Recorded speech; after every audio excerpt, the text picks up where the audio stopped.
پیچیدگی ہے، نا امیدی نہیں۔ اسد اللہ خان صاحب کے قلم سے۔ اسلام آباد اسامہ ستی کے ناحق قتل سے اداس ہے تو ہزارہ برادری کے معصوم مزدوروں کی لاشوں نے پورے پاکستان کو سوگوار کر رکھا ہے۔ برس ہا برس سے جوانوں کی لاشیں اٹھاتے اٹھاتے بزرگوں کے کندھے جھک گئے ہیں اور خواتین کی آنسو خشک ہو گئے۔ کتنا روئیں، آخر کس کو روئیں، کس سے انصاف مانگیں؟ غرض مند دیوانہ ہوتا ہے، اسے اپنے دلائل اور تجزیات سے قائل نہیں کیا جا سکتا۔ انصاف ہی مظلوم کا واحد غم گسار ہے، مگر انصاف یہاں دیر سے ملتا ہے اور گاہے ملتا ہی نہیں۔ بلوچستان کو محفوظ بنانے کے لیے ریاست نے بہت کچھ کیا ہے۔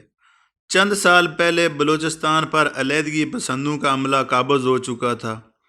دور دراز کے چھوٹے شہروں کو تو چھوڑیے، یونیورسٹی آف کوئٹہ میں پاکستان کا پرچم لہرانا محال تھا۔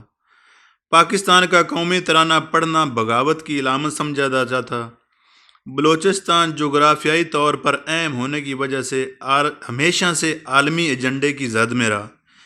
کبھی ایک قوت گرم پانیوں کی تلاش میں یہاں آنے کو پر تولتی اور اپنا گھناؤنا کھیل کھیلنے کی کوشش کرتی ہے، اور کبھی نیٹو فورسز افغانستان میں کھیلا جانے والا کھیل بلوچستان میں رچا کر اپنے ایجنڈے کی تکمیل کی کوشش کرتی ہے۔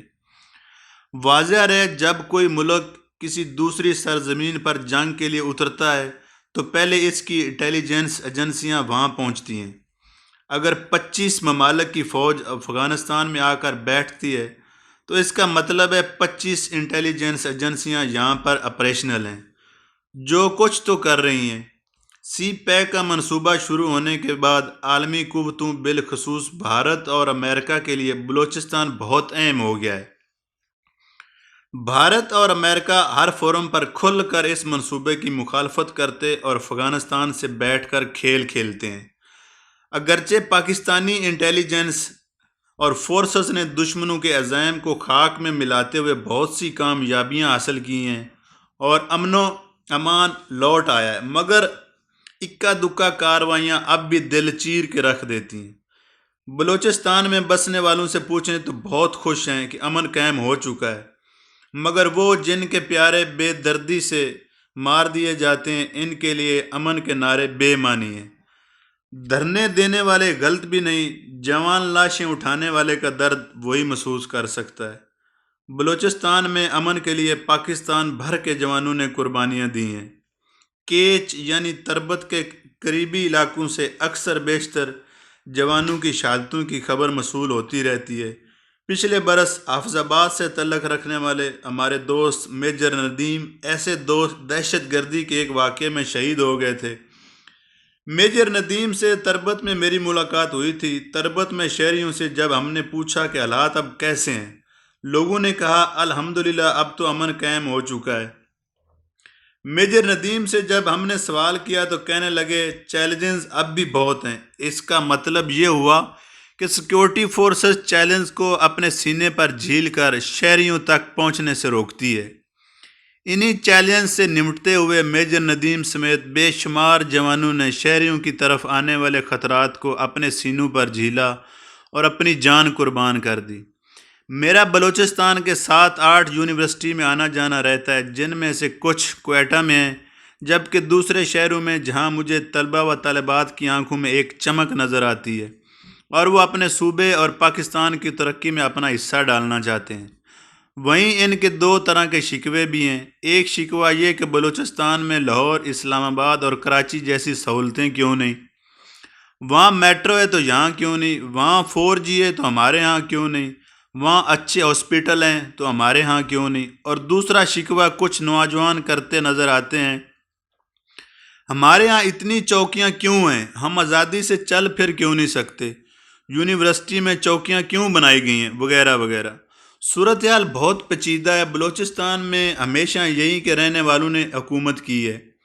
پہلے تو انہوں نے عوام کی خدمت کے لیے نیک نیتی سے کام ہی نہیں کیا، اور پھر اپنی نااہلی کو چھپانے کے لیے اپنے لوگوں میں احساس محرومی کو ہوا دے کر ہمدردی سمیٹی۔ بلوچ سیاستدانوں کو ماضی میں ووٹ لینے کا یہی سب سے مناسب طریقہ نظر آتا تھا۔ نوجوانوں کے شکوے بجا ہیں کہ وہ محرومی کا شکار ہیں، لیکن اس سوال کا جواب بلوچستان میں حکومت کرنے والی مقامی سیاستدانوں کو دینا چاہیے۔ دوسرا سوال چوکیوں سے متعلق ہے۔ آپ سوچئے اتنی چوکیاں، سیکیورٹی اقدامات، فورسز کے گشت اور چیک پوسٹیں ہونے کے باوجود بھی اکا دکا واقعات رونما ہو جاتے ہیں۔ اس کا مطلب ہے دشمن ابھی یہاں سے گیا نہیں، اور شاید اس کا نہ جانے کا ارادہ ہے۔ دشمن کی موجودگی کو وہاں اپنی موجودگی سے شکست دی جا سکتی ہے۔ اس کے علاوہ فی الحال کوئی چارہ نظر نہیں آتا۔ سوال یہ ہے کہ ایک کمیونٹی کو نشانے بنانے کا مقصد کیا ہے، اور بلوچستان میں کارروائیاں کیوں؟ وجہ صاف ظاہر ہے، ایک مخصوص کمیونٹی کو نشانہ بنا کر دشمن اسے دہشت گردی کی بجائے دو گروپوں کی لڑائی ظاہر کرنا چاہتا ہے، اور بلوچستان میں کارروائیاں کر کے وہ سی پیک کا حصہ بننے والے ممالک کو پیغام دینا چاہتا ہے کہ یہاں آپ کا مال محفوظ نہیں، اور ویسے بھی پاکستان اور چین کی ترقی کون چاہے گا؟ یہ ایک جنگ ہے جہاں دشمن کے بے شمار وار ناکام ہوتے ہیں، اور وہ بعض اوقات اپنی سازش میں کامیاب بھی ہو جاتے ہیں۔ ہزارہ کمیونٹی کا دکھ بہت بڑا ہے۔ وہ آخر کب تک لاشیں اٹھائیں گے؟ لاشیں اٹھانے والوں کے نزدیک امن محض ایک نعرہ ہے۔ یقیناً ہر فرد کو الگ الگ سیکیورٹی بھی نہیں دی جا سکتی۔ سرزمین پاک سے دشمن کا صفایا اور ان کی جڑوں کا خاتمہ ہی مسئلے کا واحد حل ہے۔ یہ حل جتنی جلدی نکل آئے پاکستان اتنا جلد محفوظ ہو جائے گا۔